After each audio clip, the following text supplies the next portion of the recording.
अस्सलाम वालेकुम स्टूडेंट्स जी, welcome back. तो स्टार्ट करते हैं। तो स्टूडेंट्स, हम लोगों का ना 2.4 के सिर्फ दो क्वेश्चन रह गए थे। एक ये पार्ट नंबर 1 रह गया था और ये पार्ट नंबर 4 रह गया था। तो आज हम इंशाल्लाह ताला ये दोनों पार्ट करके इस एक्सरसाइज को जो है ना कंप्लीट कर देंगे। बड़ी इंपॉर्टेंट एक्सरसाइज है पंजाब बोर्ड के लिए और एज़ वेल एज़ जो है ना फेडरल बोर्ड के लिए। तो बाकी आप लोगों से वही रिक्वेस्ट है यार, चैनल को ज़रूर सब्सक्राइब करें और केमिस्ट्री के भी लेक्चर्स लें, वो भी मैंने अपलोड किए हुए हैं। तकरीबन 3 चैप्टर्स हो गए हैं। 9th वालों के तो मेरा ख्याल 4 हो गए हैं। तो इंशाल्लाह स्टार्ट करते हैं। लेकिन इन दोनों क्वेश्चन को करने से पहले भी मैंने वैसे आपको वो दो चीज़ें समझाई थी। एक प्रोडक्ट रूल समझाया था और एक डिवीजन रूल समझाया था पिछली वीडियो में। अगर आपने नहीं देखी तो आप वो वीडियो ज़रूर देखें। दोबारा फिर मैं सिंपली जल्दी से ना आपको बता देता हूँ। देखिए, प्रोडक्ट रूल का मतलब क्या होता है। प्रोडक्ट का मतलब होता है मल्टीप्लाई करना। अब प्रोडक्ट रूल में क्या आ जाएगा जी, प्रोडक्ट रूल में आ जाएगा कि जब भी दो एक जैसे लफ्ज़ मल्टीप्लाई हो रहे हो तो उनकी पावरों को हम लोग जमा या नफ़ी जो भी ऊपर दिया होता है साइन वो कर लेते हैं। फॉर एग्जांपल यहाँ लिखा हुआ 5 की पावर 3 और ये मल्टीप्लाई का निशान है और यहाँ लिखा हुआ 5 की पावर -2।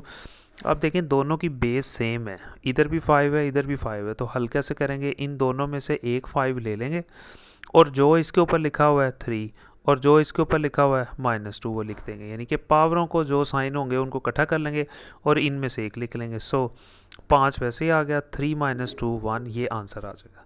तो ये प्रोडक्ट रूल मैंने आपको पहले भी बड़ी डिटेल में सिखाया हुआ कि जब बेस सेम हो तो उनकी पावरों को जो है ना जैसे वो दी होती हैं वैसे ही हम लोग कर लेते हैं। अगर प्लस लिखी होती है तो प्लस कर लेते हैं, अगर माइनस थी तो माइनस।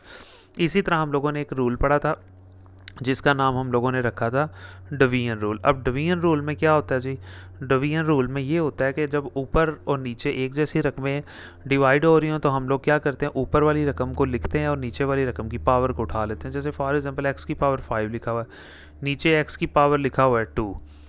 अब क्या करेंगे, ऊपर भी x है नीचे भी x है, तो हल कैसे करेंगे, ऊपर वाले x और उसकी पावर वैसे ही लिखा रहने देंगे, यानी ऊपर वाली सारी रकम वैसे ही लिखेंगे हमेशा।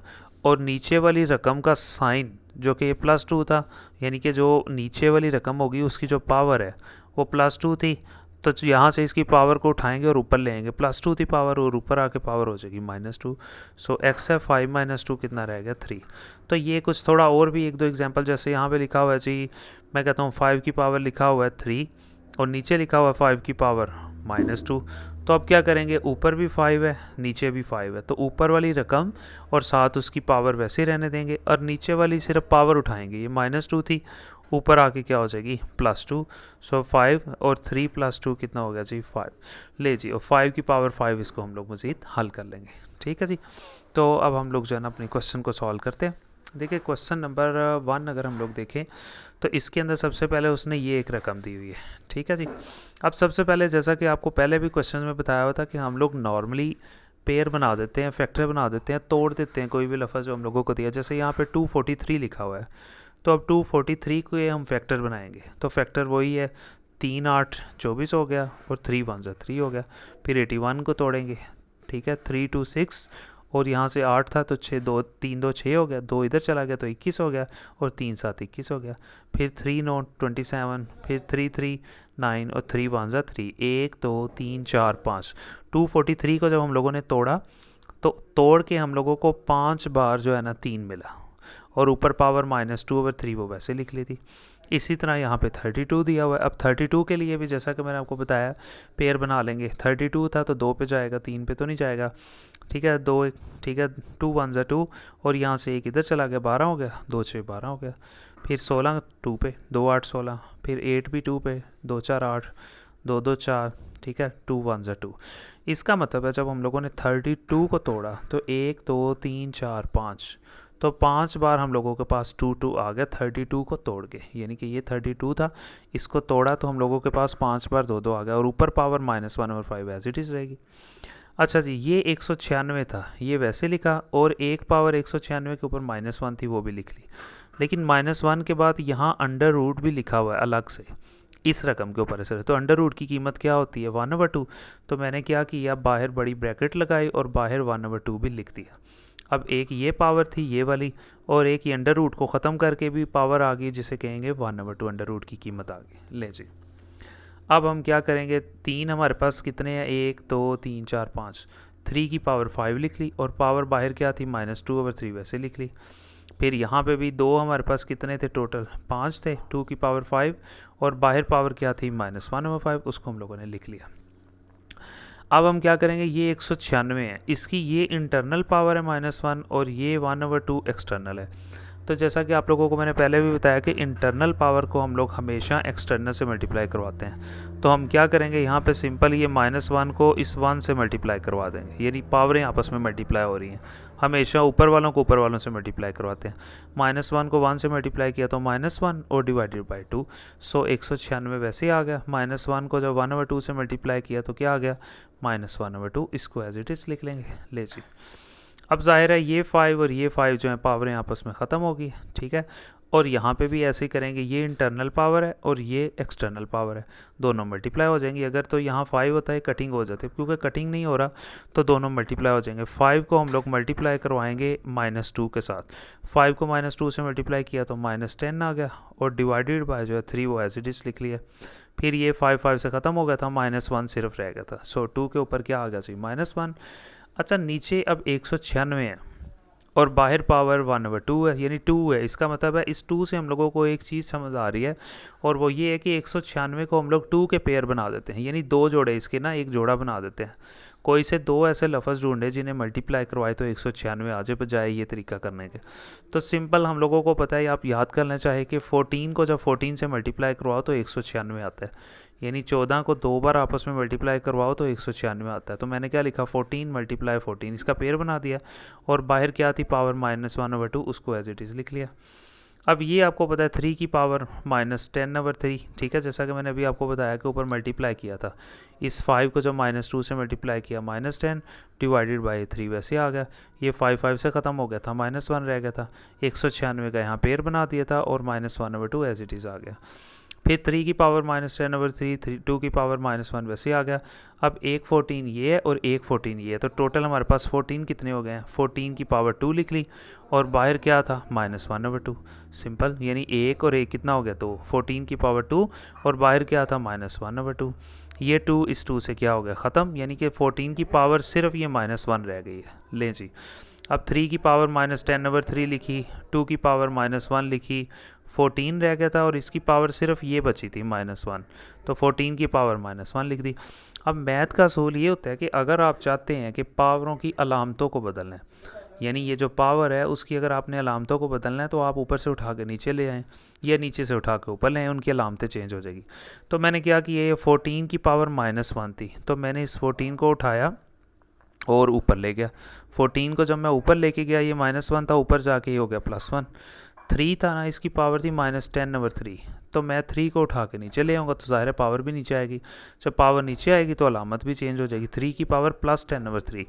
अब ये 2 की पावर -1 है, इस 2 को भी जब नीचे लेके आया तो इसकी पावर -1 थी 2 की पावर, तो नीचे आके 2 की पावर +1 होगी। ये 14 की पावर -1 थी, ऊपर जाके 14 क्या हो गया, +1 का। 3 की पावर क्या थी, -10/3 थी, जब 3 को नीचे लेके आए वो +10/3 हो गया। 2 की पावर -1 थी, जब इस 2 को नीचे लेके आए तो 2 की पावर +1 हो गई। तो +1 चाहे आप ना भी लिखें तो कोई इशू नहीं है।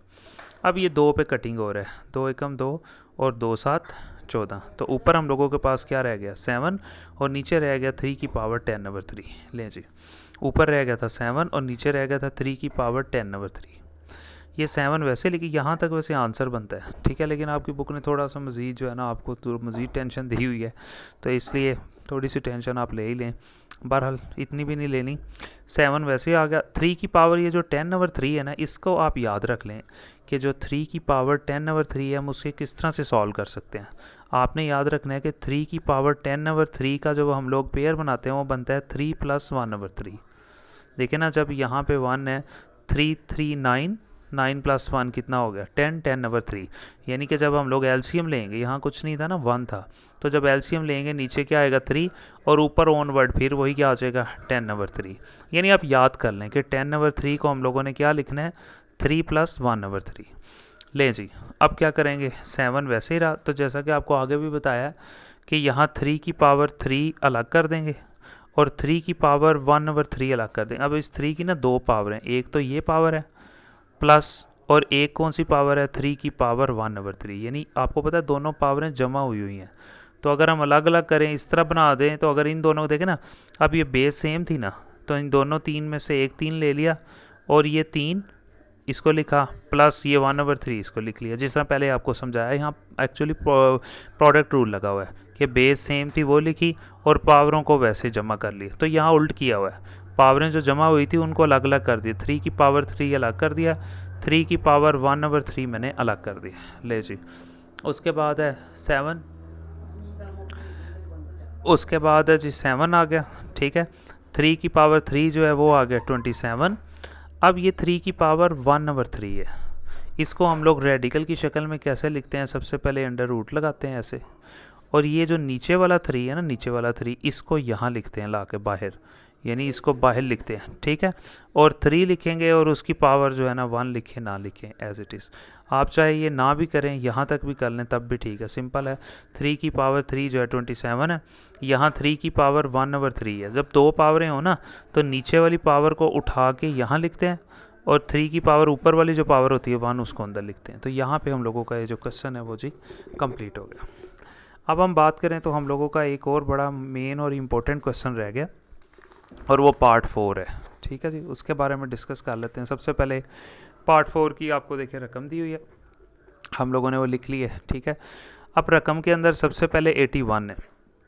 अब 81 को जब तोड़ेंगे तो आपको मैंने आगे भी बताया कैसे तोड़ेंगे, 3 पे, ठीक है। 3 2 6, ठीक है, और यहाँ से 2 इधर चला गया, 21 हो गया, 3 7 21, फिर 3 9 27, 3 3 3 1 3। इसका मतलब 81 को तोड़ा 1 2 3 4, तो 4 बार 3 आ गया और ऊपर पावर क्या थी, n थी। मल्टीप्लाई 3 की पावर 5 वैसे लिख लिया, माइनस लिखा 3 की पावर 4n -1 वो भी वैसे लिख लिया। आगे आ गया 243 243, इसको तोड़ेंगे, इसका भी पेयर बनाएंगे तो वो जैसा कि आप देख सकते हैं 243 को भी बिल्कुल इसी तरह क्या करेंगे, 3 पे चला जाएगा, 3 8 24, 3 1 3। फिर उसके बाद 3 2 6, ठीक है, तो 2 इधर चला गया, 21 हो गया, 3 7 21, फिर 3 पे 3 9 27, फिर 3 3 9, 3 1 3। इसका मतलब है 243 को तोड़ा 1 2 3 4 5, तो 5 बार क्या आ गया हमारे पास, 3 आ गया जी, ठीक है। ये आपको समझ आ गया होगा। तो हमने क्या किया, 243 की जगह पे 5 बार, ठीक है, हम लोगों ने 3 3 लिख दिया। उसके बाद नीचे अगर हम लोग डिस्कस करें तो नीचे 9 है और उसकी पावर 2n है। तो 9 को मैं इस तरह लिख सकता हूँ, 3 × 3 और 2n वैसे मैंने अलग लिख दिया, और 3 की पावर 3 उसको एज इट इज़ लिख दिया। ब्रैकेट में अंदर लिख लें या बाहर लिख लें, मैं बाहर लिख दिया। अब यहाँ पे आप देख सकते हैं कि 3 कितने थे, 1 2 3 4, तो 3 की पावर कितनी होगी, 4, और बाहर वाली पावर क्या थी, n, वो बाहर लिख दी। मल्टीप्लाई 3 की पावर 5 वैसे, ये माइनस 3 की पावर 4n -1 ये वाला एज इट इज़ नीचे आ गया। और यहाँ पे 3 की पावर कितनी थी, 5, क्योंकि 3 था और उसकी पावर कितनी थी, 1 2 3 4 5, वो मैंने ऊपर लिख दी। अब नीचे, अब 3 अंदर कितने हैं, 1 2, तो मैंने क्या लिखा, 3 की पावर 2 लिख ली, और 2n वैसे एज इट इज़ आ गया, और ये 3 की पावर 3 वैसे ही आ गया। ले जी, उसके बाद ये इंटरनल पावर है और ये एक्सटर्नल पावर है, दरमियान में ब्रैकेट है, तो आपको पता है ना पावरें मल्टीप्लाई हो जाएंगी।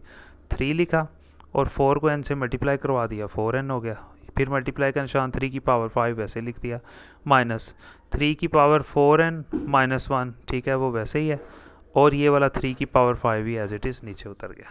लें जी, और ये मल्टीप्लाई का निशान है, 3 वैसे आ गया। अब ये इंटरनल और एक्सटर्नल पावरें दोनों मल्टीप्लाई हो जाएंगी।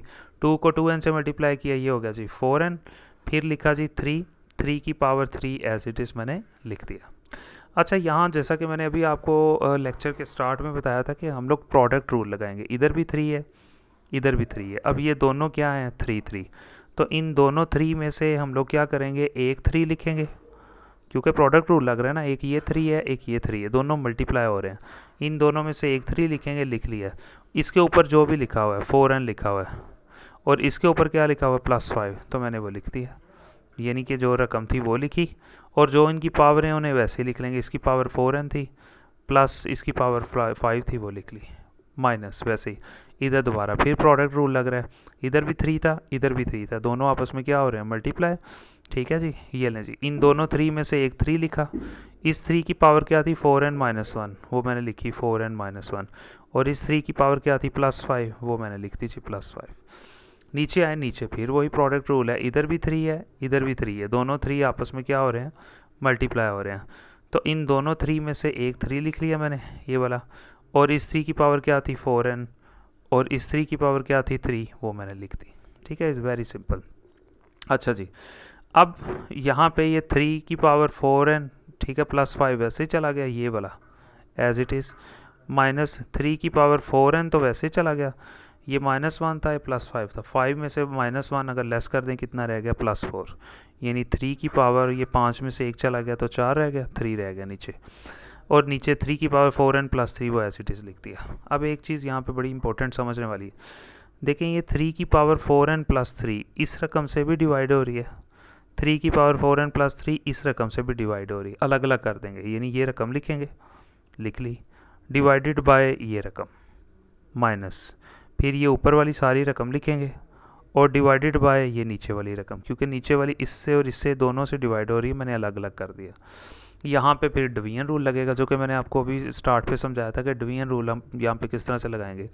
तो जैसा कि आपको पता है ऊपर भी 3 है, नीचे भी 3 है, तो हम क्या करते हैं डिवीजन रूल में, ऊपर वाली रकम और साथ उसकी पावर वो वैसे ही लिखेंगे, और नीचे वाली पावरें दोनों उठा के ऊपर ले आएंगे। 3 की पावर 4n + 5, 3 की पावर 4n + 5 वैसे लिखा, और नीचे वाली 3 की सिर्फ पावर लेके आनी है, +4n था, ऊपर आके क्या हो गया -4n, यहाँ +3 था और ऊपर आके क्या हो जाएगा -3 हो जाएगा। यहाँ पे भी माइनस वैसे ही, यहाँ पे भी अगर आप देखें, मैं थोड़ा चाहे जूम भी कर देता हूँ ताकि आपको जो है ना अच्छे से वो क्लियर हो जाए।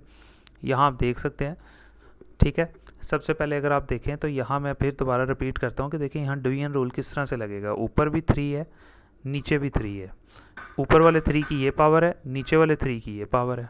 तो कैसे लगाते हैं डिवीजन रूल, 3 की पावर 4n + 5, यानी ऊपर वाली सारी रकम विद पावर वैसे लिखते हैं, लिख ली यहाँ तक, नीचे वाली 3 की पावर 4n थी, ऊपर आके -4n होगी, और दूसरी पावर क्या थी +3, ऊपर ला के क्या हो जाएगी -3, यानी पावरों में ला के पावरों को जमा या नफ़ी करना होता है। ये माइनस वैसे लिखा, फिर डिवीजन रूल लगाया, ऊपर भी 3 था, नीचे भी 3 था, ऊपर भी 3 नीचे भी 3, तो ऊपर वाली रकम और साथ उसकी पावर यानी 4n + 4 वो वैसे लिखा, और नीचे वाले 3 की पावरों को उठा के ऊपर लाएंगे, ये +4n थी, ऊपर ला के क्या होगी -4n, ये +3 थी, ऊपर ला के क्या होगी जी -3। अब यहाँ से देखेंगे कटिंग क्या क्या हो रहा है, ये +4n इस -4n से कटिंग हो गया, इधर से भी ये 4n इस -4n से ख़त्म हो गया। अच्छा यहाँ पे क्या बचा, 3 की पावर एक तो 5 बचा, एक -3 बचा, और यहाँ पे क्या बच, ठीक है, 3 की पावर 4 और साथ में -3, ये चीज़ें हम लोगों के पास रह गई हैं, जैसा कि मैंने आप लोगों को यहाँ पे बता दिया। ठीक है जी। उसके बाद अगर हम मज़ीद इसको देखें तो 3 की पावर 5 -3 रह गया था, माइनस इधर रह गया, 3 की पावर 4 -3, 3 लिखा, 5 - 3 कितना होता है 2, वो लिख लिया, माइनस लिखा, फिर 3 4 -3 कितना होता है 1, वो वैसे लिख लिया। अब 3 की पावर 2 जो होता है वो 9 है, -3 की पावर 1 वो तो वो सिंपल 3 ही आ जाएगा, तो 9 - 3 जो है वो यहाँ पे 6 आ जाएगा। तो इसके साथ ही अल्हम्दुलिल्लाह हम लोगों की जो है ना ये एक्सरसाइज 2.4 जो है अल्हम्दुलिल्लाह बड़े अच्छे तरीके से कंप्लीट हो गई है। अच्छे से ध्यान से सारा लेक्चर अच्छे से आप जो है ना देखा करें, और दूसरी बात ये है कि चैनल को ज़रूर आप सब्सक्राइब करें, लिंक्स को ज़रूर शेयर करें ज़्यादा से ज़्यादा लोगों को। तो मिलते हैं इंशाल्लाह ताला नेक्स्ट वीडियो में जी। Thank you so much.